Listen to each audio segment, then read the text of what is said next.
First of all, hello guys, welcome back. I have to start this video by giving credit where it's due. Thank you, Becky Hammon. Seriously, on a human level, thank you for giving Justine Pissott an opportunity. For months, we've been talking about how she was stuck in what I kept calling development hell. People kept saying, relax, she's on a development contract, but that never changed the reality of the situation. The reality was that Justine Pissott never received a legitimate opportunity with the Indiana Fever. Think about everything that happened this season. Even when Bree Hall was injured, there still wasn't a path for Justine Pissott to get meaningful minutes. Even when Demiris Dantes wasn't healthy, the Indiana Fever still preferred carrying fewer available players rather than putting Justine Pissott on the floor. That's what made the entire situation so frustrating to watch. It wasn't about patience anymore. It looked like the organization had already made up its mind. From the very beginning of her rookie year, the message felt pretty clear.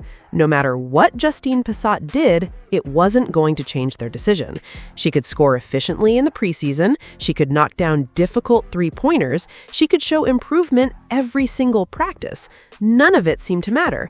The opportunity simply never came, and that's why so many fans question the way the Indiana Fever handled her development.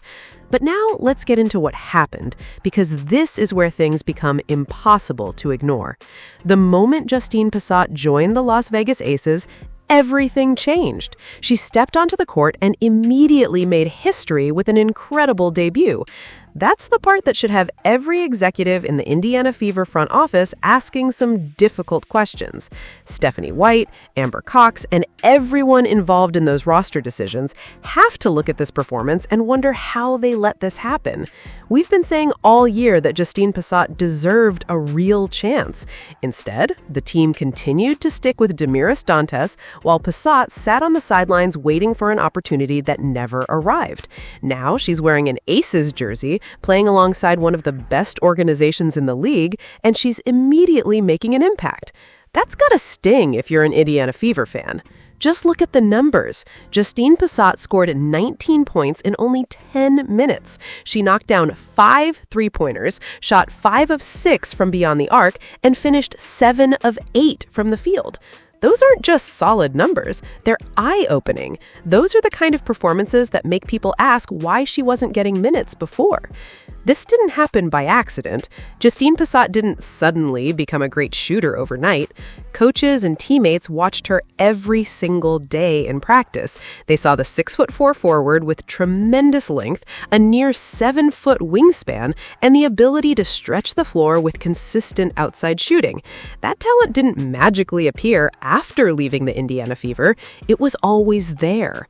Meanwhile, the Las Vegas Aces dominated the Phoenix Mercury, building a massive 90-38 lead before eventually winning 106-58. It was a complete blowout, and Justine Pissott became one of the biggest stories of the game because of how efficiently she played.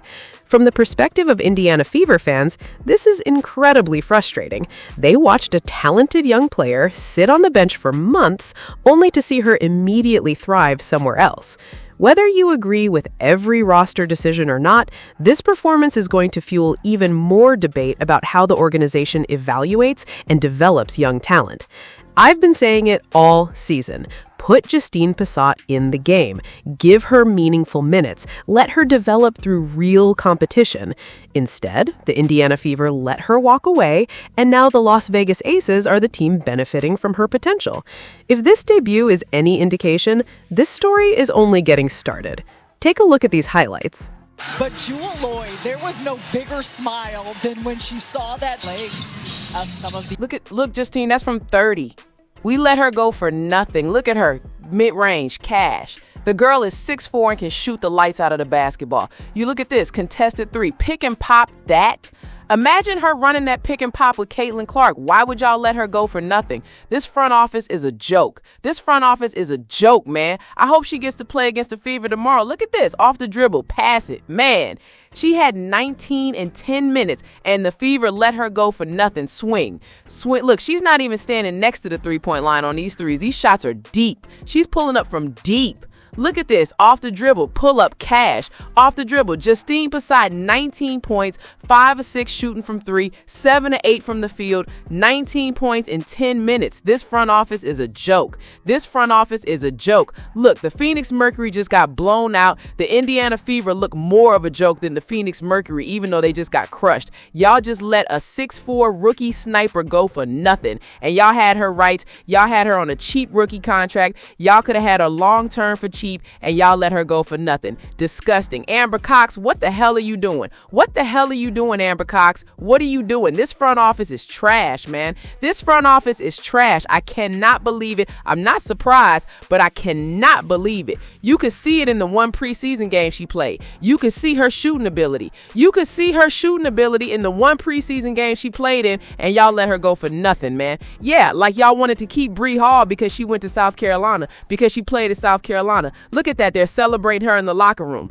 Look at this here, man. I mean, this front office is ridiculous, man. I cannot believe they let this girl go. I cannot believe they let Justine Pissott go for absolutely nothing. The perfect stretch for Caitlin Clark, and y'all let her walk. Y'all kept Grace Van Sluten. She don't even play. Y'all kept Damiris Dantas. I hope it comes out that I hope it doesn't on a personal level, but for your sake, if it turns out that she was a lovely human being and she wasn't, like genuinely, for the sake of Amber Cox, Kelly Crosskoff, and Stephanie White, I hope it comes out that she was a nightmare to deal with. Like she's the worst person in the world, and you know, they had to get rid of her. For everybody else, for Justine Pissott, obviously you don't want that. By the looks of things, the whole team got along with her. By the looks of things, there was none of that. It's just an idiotic front office. It was just an idiotic front office, and the Fever are completely and utterly unserious. They are never going to win anything. Caitlin Clark, the longer you stay in this organization, the less I think you're going to care about winning. If you stay in this organization past your rookie deal,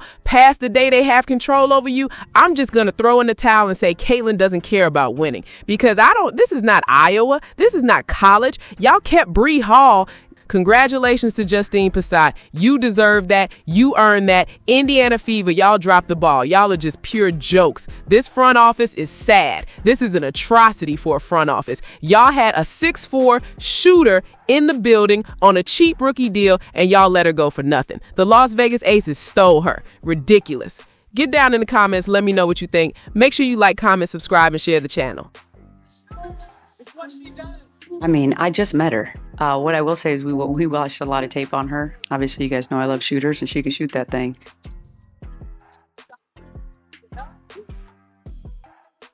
Thursday, Pissott again.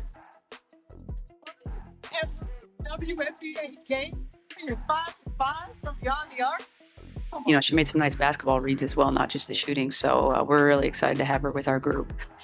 But everyone kept telling me, just shoot the ball when you go in, play with confidence. And then Coach Becky was just like, yeah, go in there and do what you do. And I feel like when she told me that, I kind of just like, okay. And then I just played my game.